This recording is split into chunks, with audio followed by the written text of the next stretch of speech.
Welcome to HPC News Bytes, a weekly show about important news in the world of supercomputing, AI, and other advanced technologies. Hi, everyone. Welcome to HPC News Bytes. I'm Doug Black of Inside HPC, and with me is Shaheen Khan of OrionX.net.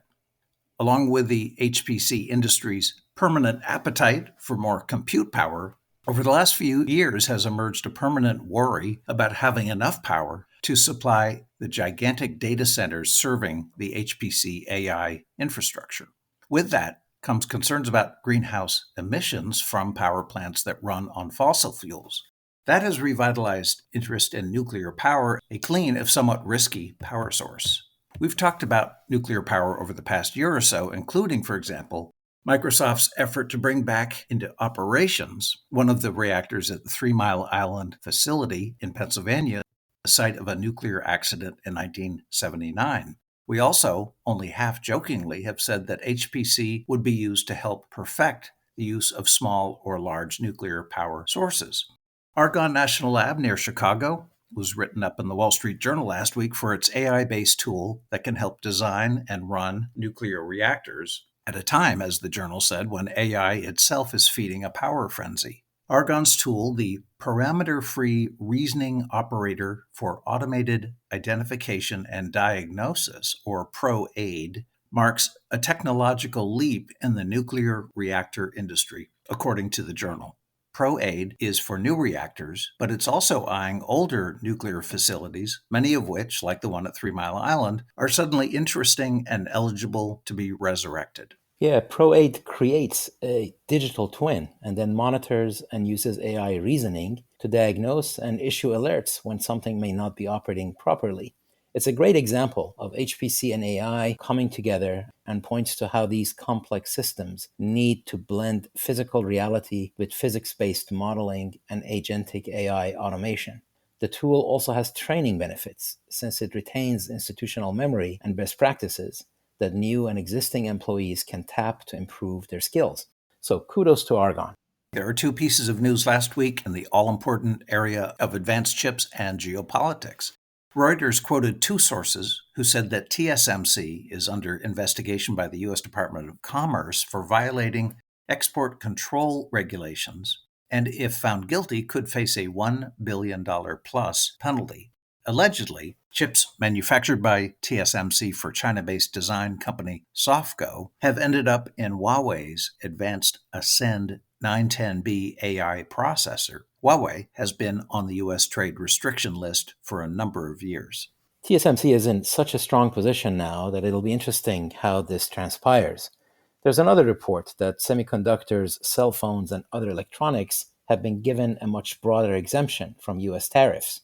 This exemption includes Nvidia's H20 GPU, which was announced in 2023 specifically to meet then current export restrictions to China. It's a lower performing version of the popular H100 accelerator.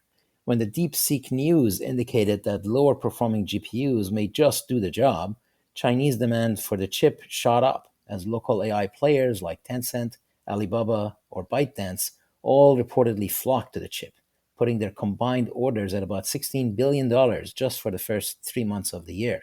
Growing challenges with AI data centers are causing some companies to go beyond thinking outside the box and think outside the planet. Imagine if you could have a data center on the moon or in Earth orbit, and suddenly the big problems of power and cooling are eased, and since you trade in data, sending it back and forth is possible. That's what a few companies are pursuing now. Lone Star Data, which recently tested a miniature data center on the moon via a mission by Intuitive Machines and launched by SpaceX. And StarCloud is developing data centers in Earth orbit, initially at megawatt scale and envisioned to scale to gigawatt capacity. Of course, computers in space have been a long time coming.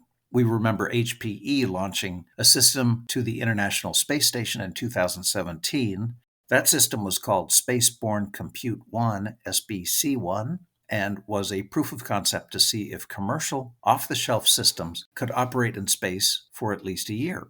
It came back after almost 2 years. They followed that with SBC-2 in 2021, and that one came back in 2023. And an upgraded version was launched over a year ago. The main motivation there was really edge computing, having computing power on-prem on the space station primarily for its own use. The main issue was radiation in space that is much stronger than on Earth, where the atmosphere weakens it. And the projects have shown that unmodified off-the-shelf hardware could work well in space for long periods, albeit with some software help to manage radiation.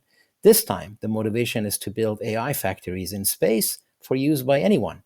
Space-based solar power, SSP, can generate a lot more energy because sunlight is more intense, again, because the Earth's atmosphere doesn't interfere, and you can position it so it's always in the sun and avoids any night times. According to the European Space Agency, a solar panel in space can generate 40 times more energy annually than a similar panel on Earth. A data center in space would also be easier to cool since it's so cold out there anyway. In fact, with vacuum and low temperature right there, maybe it will simplify quantum computing too. And it's easier to get it through regulatory hurdles since there is no local community impact, and security is better since the system is physically isolated and data traffic can avoid a lot of terrestrial hops. And it's also fast given all the satellites orbiting the Earth. In fact, communication satellites of the future can have their own data centers, like edge data centers do on Earth. Add to that shrinking system size and weight for the same performance, declining costs of launching into space, and soaring demand for AI factories, currently estimated at something like 20% compound annual growth for the next 5 to 6 years. And hey, this thing looks like a slam dunk. Are there any obstacles? Well, yes, there are a few. First, it all has to work, and many things can go wrong.